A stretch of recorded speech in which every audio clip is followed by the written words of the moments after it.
Nous sommes à la ferme ESAT du Diennet, à Saint-Paul-de-Varax dans l'Ain, qui accueille des personnes en situation de handicap. Ils sont des travailleurs dans cet ESAT. C'est assez rare pour le souligner, c'est un ESAT agricole.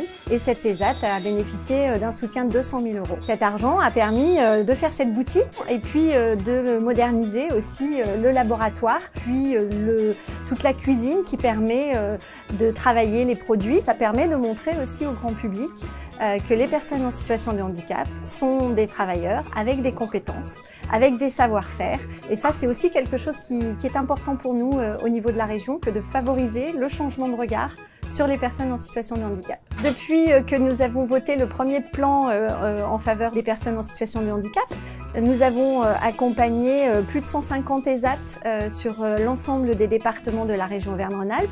Un budget de plus de 16 millions d'euros a été consacré à leur modernisation.